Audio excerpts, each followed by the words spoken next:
Well, today's the day. Isn't that right, Luke? It's our first podcast episode. What? What? Okay.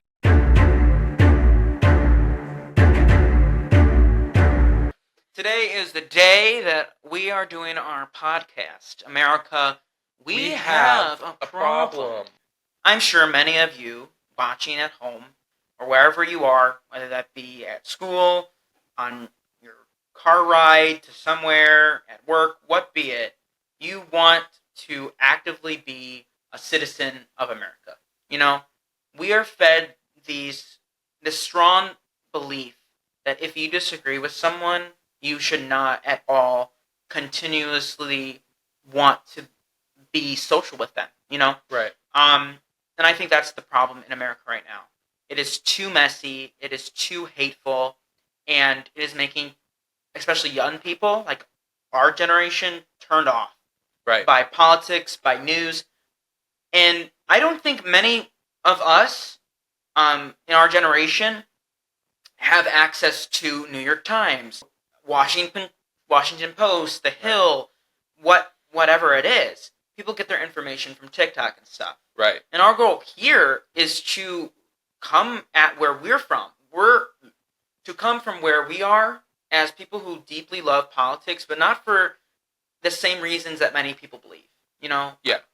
Well, and for us, it's not, I don't love a candidate. I don't love a party. I love how it works. I love making a difference. Yeah. And that's what we need to get back to. But even talking about differences and stuff, our country was built on differences. Yeah.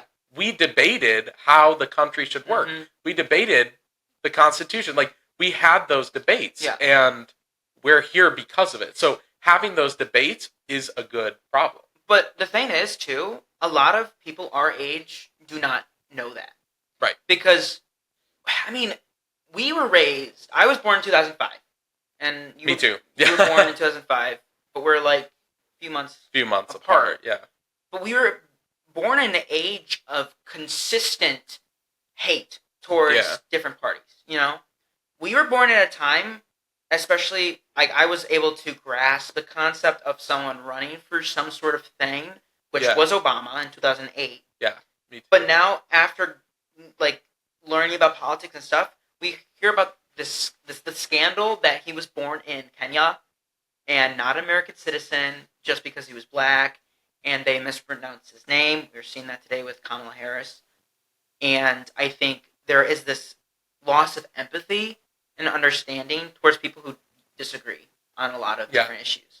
You and I disagree on issues that we have not even discussed yet, which we want to discuss here. Right. Because people see politics as this mud bath where people are rolling around in mud, fighting each other, punching each other, and then it switches to a food fight, and then it goes to a full-on war, and it's crazy. People see the news as entertainment, but it should not be this way. Yeah. Well, and I've even found myself seeing the news as entertainment. I saw the other day, I was watching the news, and it was this many houses have no electricity for the hurricane, and I'm we're keeping that stat, and then even before debates, it's pre-game coverage. It's what? It's turning into a game. And I found myself loving it because I do love politics, but it should not just be for entertainment. So this is how I view politics myself, and this is why I enjoy politics. Because I know me and you have many friends who look at us like we're maniacs. Yeah. Because we like not only presidents and history, we like current events. We like talking and debating. Absolutely. And people see that as something very taboo. And foreign, not a... People see us as aliens from an outer space planet named Politica. Politica. I like that. I like that. We should trademark it. The planet of Politica. Politica. You know? And I think people, when they see us talking about politics, they shut off. Because they're like, what the heck is Luke and Carson talking about? We talk about healthcare, we talk about the economy, we talk about immigration, we talk about social issues, but people then walk in, and they're like, hello? What in the world? What in the world is happening? Well, and I think half of it, too, is they're like, what in the world? This is weird. Like, we're supposed to be not talking about this stuff. But also, I think people are now in this day and age trained to be like, oh shoot, I'm going to disassociate because there's going to be a fight. There's going to be an argument. And I don't want people to think anything different of me because I think maybe a different way or I agree with this person. So people are automatically trained to just shut off and just turn off when politics comes around, which is fair because people have been just going after each other for so long. But kind of to turn it back to like, no, you don't have to shut down around it. You can give your opinion. I might be like, oh, this is why I think differently, but that's it, you know? Yeah, and sometimes it does get heated, and I think we must recognize that because anything can get heated. But there's ways to kind of talk with a different point of view, someone with very strong held beliefs in a respectful and humane manner. Yeah. And I think because of many of our age and just people in general, like no matter where you are in the country, you see politics as a dirty thing. Absolutely. And politics was never supposed to be like that. No. Politics was supposed to be a way for people to come together and to fix collective action problems, as we political science majors and minors talk about. Yeah. You know, these collective action problems are like problems facing society. You know, we can't all just do what we want to do because that creates anarchy and chaos. Well, and I also think too, like a lot of people, and I would pretty much say most people, because I even think this way too, don't see the government as really truly helping anything anymore. It's just arguing and it's on TV. And I just think a lot of people think that way because that's kind of what it's turned into. And I think the goal of this podcast is to kind of change that perception because it is it is very much a thing. You know, you turn on the news and then you turn the news right back off. And people use TikTok and Instagram to get their news because it's quick and they can see what's happening while also kind of not going and deep diving everything because it's just absolutely crazy what's happening. Anybody online can make a headline. Anybody online can say something and make it sound super convincing. Yeah. And especially with like AI and stuff, anybody can, like I've seen videos where even my mom, sorry to shout you out, Mom, but she'll be like, oh, look at this video of what so-and-so said. That's crazy. And I look, I'm like, that's AI. Yeah, but people do not even know what like AI fully is. They do not know what deepfakes are. And then they hear words like, I'm going to get into the nitty-gritty of politics. Even though I shouldn't politics. Like abortion, immigration, the economy, inflation, stuff like that. People are like, what is this? Yeah. And then they hear something on TikTok and they go and use that and be like, yeah, this is my belief now. Yeah. Okay, great. Where's your facts? Where's this and that? You know, and we of course are culprits of that. Oh, you know? Absolutely. I've done it so many times. I have done it so many times too. And I see something on Instagram, but then I have to look and I have to constructively think, like, is this sensational? Is this actively real? And is this a thing that's going to whatever? No, I mean, I know what you mean. The critical thinking is not there because I think where we're at is either people want nothing to do with politics whatsoever, or I'm so loyal to this party, to this candidate, that's it. Nothing else. Yeah. Like, you can't criticize. And I think that is so incredibly dangerous because I feel like sometimes we're living in a time where if I were to be in government, and as a Republican, I feel like sometimes our party has gone too far to where if I reach across the aisle, I'm now like a rhino, and I can't do that with Democrats anymore, and that is wrong. And I think I'm sure it's on the other side too, and it's like, why can't, like, that used to be the backbone of our country, and we can't do that anymore for losing. Or we'll lose an endorsement, or we'll lose money and support, and I just think it's horrible. And you mentioned the word rhino, and I'm sure not a lot of people know what that is. That is Republican in name only. And they also have Dino, Democrat in name only.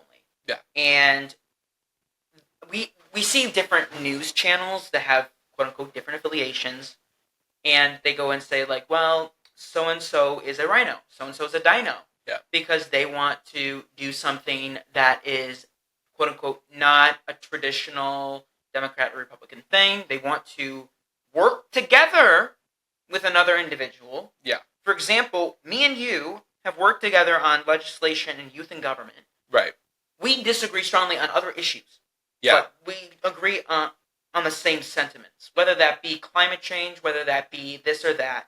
Mm-hmm. There's so much hate towards each other because we have different approaches to how to make America a better place. Right.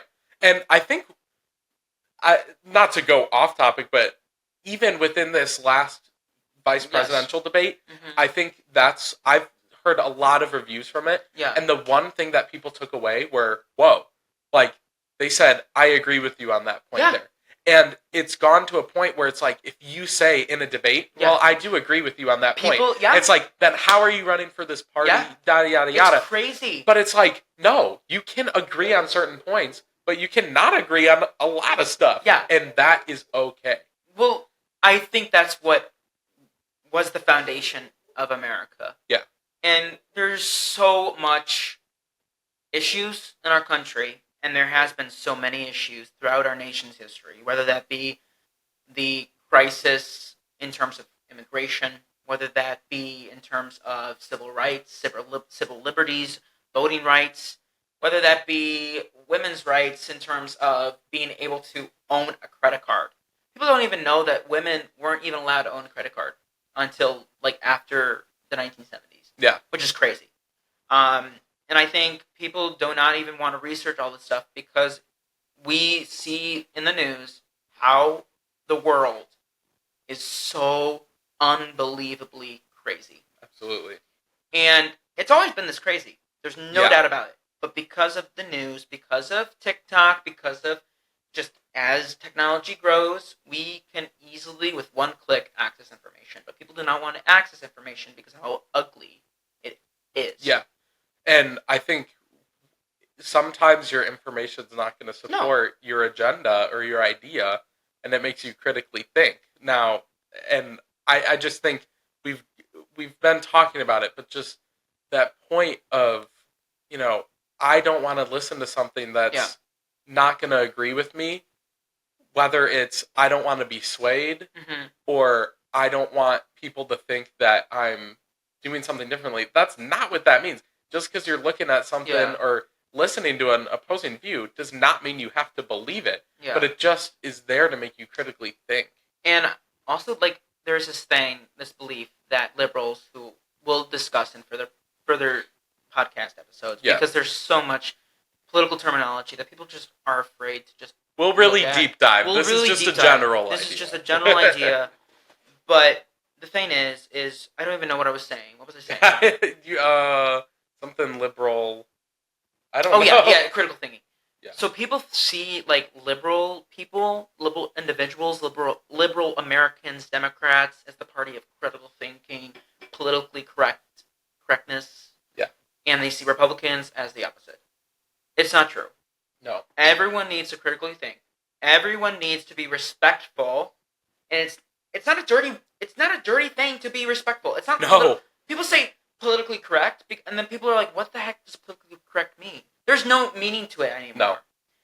For example, people see, and then they go and talk about wokeness, and then this and that, and then they go and talk about pronouns and this and that, and how liberals are destroying America. And that's what I hear as a liberal through and through.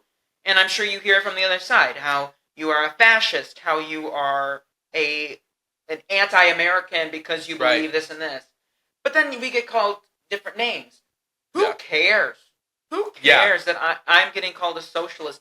Because you don't even know what that means. Right. Yeah, it's like, if you're not going to know the terminology, don't use it. And that's like some idea that should be a very easy thing to comprehend. Yeah. But we're just not comprehending it anymore. Because we don't critically think. Right. And I mean, I've heard it about myself, you know, and I think the people that have been, I don't care how you think. And I've had many people like that in my life, like you and others. But it's rare. It is rare. And I remember it was earlier in my high school years. Yeah. During the 2020 election, I had to learn a really hard lesson on my own. Yeah. And I was secluded and alone, but reposting everything on social media and being annoying about a political view is not really necessarily going to help my case. No, yeah. So there were times where people were like, oh, well, you really want to be friends with him? You know, like, who he supports and whatnot. Yeah. And I was so blessed to still have friends be like, oh, no, we're still going to be friends with him because of his character. And that really showed me, like, I don't need to be that crazy about it. And I know many people who are watching this may not know all about the nitty-gritty of politics. And that's what this is to give you a glimpse into politics, current events and stuff, a quick thing, and a way for us as the youth to talk to the youth as well, and just everyone in general. But going beyond that, and talking about character, you know, in the 2008 election, John McCain, who was a senator of Arizona at the time, he passed away from brain cancer. He was a prisoner of war in Korea, a very profound man who supported a lot of different pieces of legislation. He was also called a maverick because he voted against different Republican proposals. And they saw him as a rhino, a Republican in name only, because of such. But beyond that, character. He said to someone, because someone was like, yeah, so Obama was born in Kenya, he is a Muslim, he's this and that, he's not a family man, all that. And then John McCain goes, stop. He's a family man. He's a good man. We are merely just disagreeing on issues, and we have different points of view on what America should be. And it's not this radical, extreme, we're going to destroy America type thing. Right. And I'm just paraphrasing. But everyone must understand that. Like, that's what politics was. You know? And that's what me and you want to kind of create. You know? Yeah. But now I'm going to go into a new segment if you don't have anything. No, yeah. Go for it. To talk about just what people see politics to be. But politics is, like someone said, that politics is all about very strong opinions right now and never about facts. And I think that goes to what we were talking about, how you can just click the news and see something and you don't even check it, you know? Yeah. Well, and I do think there truly are just so many strong opinions without even just thinking twice about what you're even going to say. Yeah. And I've always said this too. Be careful on what you say on social media, because that stuff could really hurt you. You mentioned the friendship aspect. Like, people who hear who you support, hear what you support, if you repost it on social media. I refrain from posting a lot of politics on social media because of that reason. Yeah. And also because I don't think it's going to affect anything. It's just going to hurt and hinder stuff. But that's my own personal belief. And I know other people really believe that posting things is what they should do, because of course that's a great way to educate the masses, if you will. But the thing is, if you see someone who reposts something, you should not go to them and give them hate comments. Right. If you don't know them. But then you also, if you do know them and are friends with them, you don't want to diss them. Right. And say, yeah, I'm not going to support you because you support blah, blah, blah. You support this and that. Right. And we also saw that definitely in the Middle East, when that is going on, and how people have very strong beliefs. And that's the issue. But people do not want to bridge that gap because it's just hard. Yeah. And people do not want to face the facts. Because sometimes one person's wrong and some person's right, and people just want to be right all the time. Yeah. And Democrats and Republicans are kind of withheld from accepting the fact that they may be wrong. Yeah. And I think sometimes, too, to that point, with being right all the time, I think a lot of people are just trying to be right in the eyes of people who think like them. Mm-hmm. And I think a lot of times, like, we think in government even. Yeah. Like, you see them just fighting constantly all the time. Literally. But in reality, when are we seeing them fight? When the cameras are on. Yep. When the cameras are off, I guarantee you, they're talking to each other. They're working together. They're talking about their families. Their lives. So it is this persona that I have to be portrayed this certain way to keep my job, to keep people liking me. And so oftentimes you can be like, well, government's really not working for us. And in some cases, it's frustrating because it's like, you're not getting this done. And there's but reasons a lot of behind times, they are working together. You just don't see it because it's not on camera. It's not sensational. It's not eye-catching. You know, I'd rather see something on YouTube about a person literally punching a guy because of some issue than someone high-fiving someone after they voted against a bill that passed. And they're like, congrats, you know, I disagree with this bill. I really hope for the best for your constituents and stuff like that. Yeah. What happened to that? And I think that's what we're going to discuss today, I think, is the evolution of that. And how can we, me and you, kind of go forth with this podcast and what our plan is. Yeah. Because people understand that we are funny people, but we are also very serious. In our own eyes. In our own eyes. Sometimes. Yes. We think we're funny. We think we are funny, but we may not be. But going besides that, we are also very serious about politics because we see politics as not this sensational thing, not this entertainment thing. It's not The Greatest Showman. No. It's not a movie. Even though it's fun sometimes for us. Oh. That's not... Well, it's not... Well, that's not the point of it. That's not the point. Like, of course, I know what you mean. Like, the election's like a great thing for us. Because we're like, oh my gosh, what's going to happen? It's like a game. Yes. But the thing is, it's a different type of game. Yeah. It is a game where lives can be at stake. And it should not be that way. Yeah. It should not be treated as such. You know, it should not be like, I'm moving my chess piece here. I'm moving this piece here.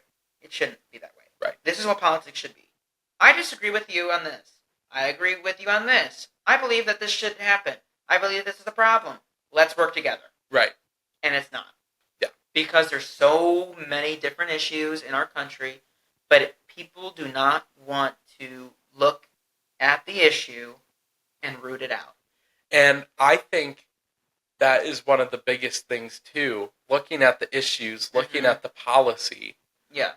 I don't think I've heard one thing from this election recently, specifically policy, on why you are or are not voting for somebody in this election. Not just the presidential election, because obviously that's a big one, but just in general with every election. Yeah. It's either I'm voting this way because I'm a Republican or a Democrat, and they act like this way, and they look like this, and yada, yada, yada. Where I think, like, you need to get back to the policy aspect of it and solving those issues, and who is going to help you solve those issues that you care most about. And I think what we could do is, because we are now voters, right? You know, why do we support our candidates? Because I believe that Kamala Harris should be elected president. I voted for Joe Biden in the primary. And that's a whole other situation that we can talk about that people are very confused about.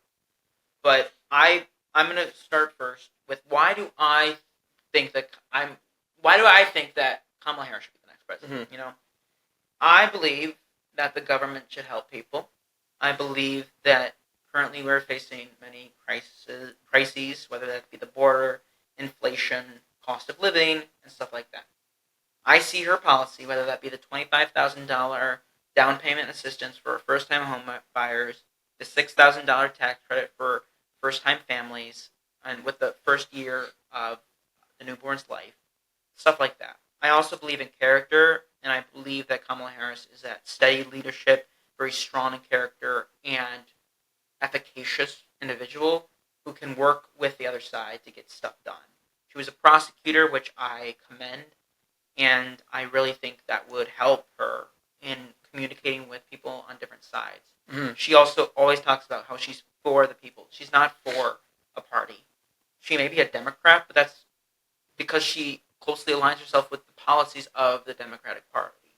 I support Kamala Harris, in short, because I believe she is the best individual on policy standpoints, because I believe that Democrats have the best point of view on moving our country forward, away from a place of inequality, away from a place of just division, and I think right now, Democrats are in a better position to be in power. And so I'm going to ask you, why do you support Republicans? Why do you support Donald Trump? And why do you support J.D. Vance? Because people are concerned if your friend is voting a different way, you know? Right. Yeah, and for me, I have seen a difference for me I'm a big foreign policy guy as well, and I just can't get out of my head separating Kamala with Joe Biden policies a lot of times. Yeah. And I did see the strength on foreign policy with Trump, and just there were not only the fact that there weren't any wars, but we had peace deals in the Middle East, and now that's a wreck. Yeah. I truly do believe that Donald Trump was strong on that front, and everybody does talk about, oh, well, he was friends with Putin, he was friends with Kim Jong-un and that stuff. And to me, when I think about that, I think they weren't best friends, but wouldn't you rather keep those countries that are strong and don't like the United States? Don't you want them to not be angry at us? Don't you want them to be? So I thought his foreign policy was really good. Yeah. Can I just say something? Yeah. I do. Yeah, go for it. Coming from a Democratic perspective, as much as I really disdain Donald Trump for a variety of reasons, which I will discuss, the thing is I do think that foreign policy was a strong suit for the man. Yeah. But I do agree, as many Americans do, that there should be peace. And there's different ways to achieve peace. But he had a way that I agree, as a Democrat, that we should not be in all these wars and stuff. It's very not traditional Republican. Yeah. Which is also why I support it. But I do think there was no wars and there's peace abroad, and now it's a little like looks like the world's on fire. And we can look at that and we can dissect it, what happened, all that. But yes, as a Democrat, I think he was a strong foreign policy president, as much as he was erratic at times, And that's where I disagree, and that's why I think Kamala Harris would be a more steady leader, since she is younger. She is more experienced, honestly, I must say, because Donald Trump became president with no prior military experience, no prior law experience, and no prior, anything experience. And I think Kamala Harris is a strong contender for that. And I do think at the time when he was elected, he was almost elected because of that. Yeah. I think there is a strong base of people at the time that were the majority, honestly. A majority were even Democrats. We're kind of done with this, this is what I'm going to do for you, this is what I'm going to do for you. Whereas and an outside person coming in and shaking it up, that was really appealing.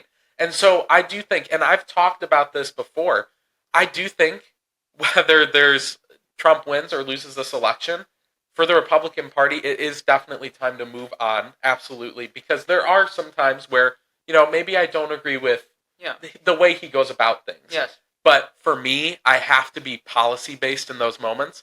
And I think his running mate, J.D. Vance, offers a new generation of leadership after. Yeah. And I think he's kind of setting that vision. And I think both parties are doing that. Yeah. With Kamala Harris and Tim Walz. Yeah. And she is a person of color. She is a 59-year-old woman. 59, yeah. And yeah, it's striking. Yeah. The difference between her and Joe Biden. But going off of that, I do think that we disagree on a lot of issues, and we see R and D, and we make our opinions based on that. Yeah. And I think that's the problem. But I must admit, the thing that I disagree strongly and I am really concerned about is people who are defending the man. Not because he's a Republican, well, primarily because he's a Republican and all that, and of course his policy and all that, but there are many Republicans who are now endorsing Kamala Harris. From Ronald Reagan administration, the quote-unquote founder of modern-day conservatism, modern-day republicanism, in other words. And I think January 6th was a tipping point for a lot of those people, including myself, and I don't think I would ever support a man who is that erratic. No matter if he was the reason why the riot happened or what, he did disagree strongly and actively tried to stay in power. And I think that's very disqualifying, no matter if you're a Democrat or Republican. And I think that's where I kind of disagree on a lot of Republicans' point of views, because they keep defending the man when I know very well that Republicans would act the same way if Joe Biden did that. If Joe Biden was like, yeah, I want you to find 10,000 votes, Republicans would put Joe Biden in the shredder and say no, he's disqualified, and that's where I disagree. Yeah, And, I personally, I did go through a time where I was very like, find the votes, but I know. I saw him like things. And I was like, Luke, this is misinformation. Now, I am at a point now where I can say I do think that is wrong, yes. And we can discuss voting fraud and all that. We can discuss all that. But yeah. And I will say, I do remember watching on January 6th, I do specifically remember watching his speech in front of the White House. And I think the one thing that has always struck me is with any group, there's a specific amount of people that does something that doesn't speak for everybody else. Yeah. And the people that went to that Capitol, they didn't speak for everybody who was supporting Trump at the time. I do understand that perspective. And I also think, I do specifically remember watching Trump give his speech and say, peacefully march, because we do have that right. And it did turn into going into the Capitol, which I do not agree with. Not to disagree with you, but like completely. I understand that. Yeah. But I do see remnants of that speech where he said fight like hell and stuff like that. And people see those sensational things like, oh my gosh, we got to fight like hell. And the thing is he kept constantly dehumanizing election workers who just wanted an extra $100 in their pocket.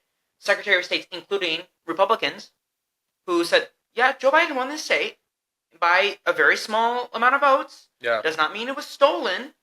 It was a close election. And he kept doing that, and people kept getting mad and mad and mad.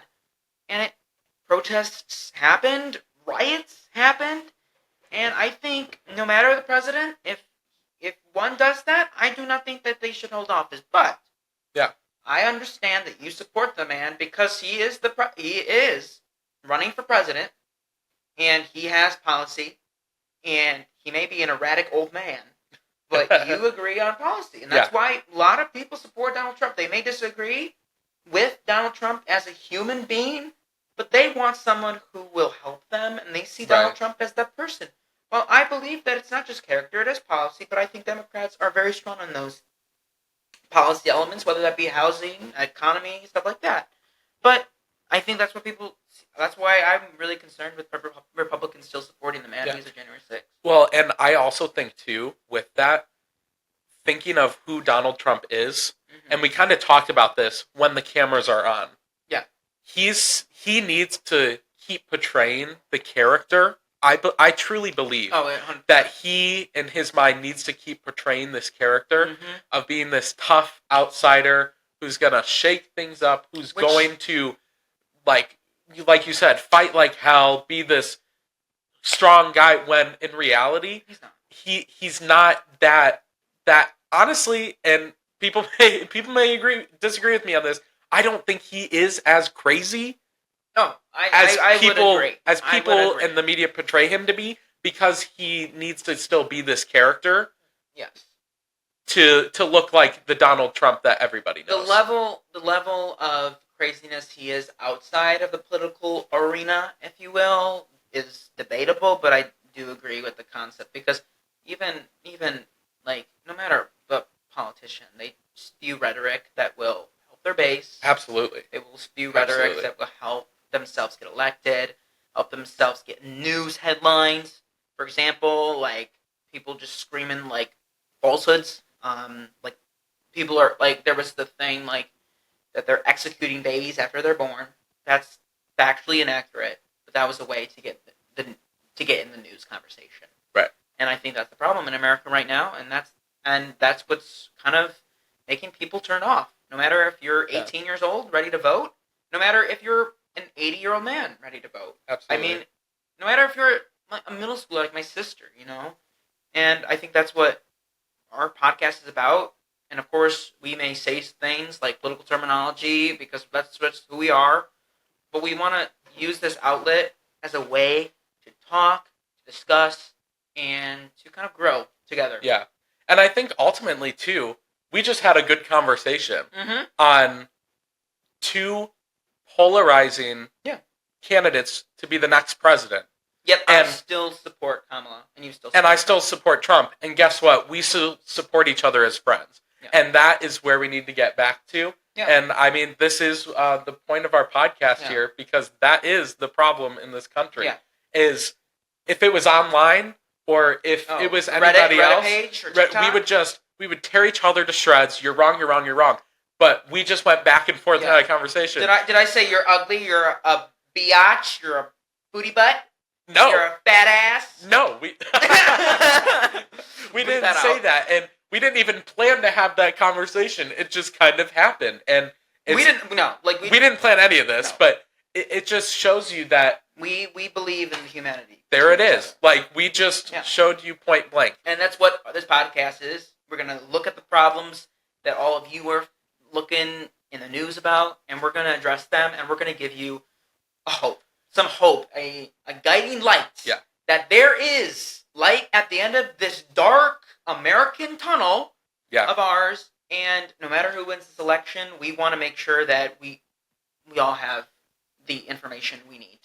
And through hearing two different opinions, so you can educate yourself on who you think is not only best for this election, but it might change from election to election, year to year, on what side you vote for, depending on 100%. The 100%. Two different ideas that you're bouncing off of each other. So through these ideas that we're bouncing off of each other, we hope that you can come to your own conclusions on what you think will be best for our country moving forward. So to end off this great conversation, it was not so comedic, it was not so lively and entertaining. No, but we have our Monday mukbangs for that. We have Democrat, Republican, Independent, Libertarian, what be it. There are problems facing every single one of us. And we hope to bridge those gaps, to understand, to educate ourselves, just be better humans, citizens, and to also just live life and laugh at the world around us. Because the world is crazy. America is crazy. Yeah, and if you can't laugh at it, what are you doing? What are you doing? But you can still laugh at it like us and still be political junkies. You can laugh at Donald Trump and still support him. You can laugh at Kamala Harris and still support her.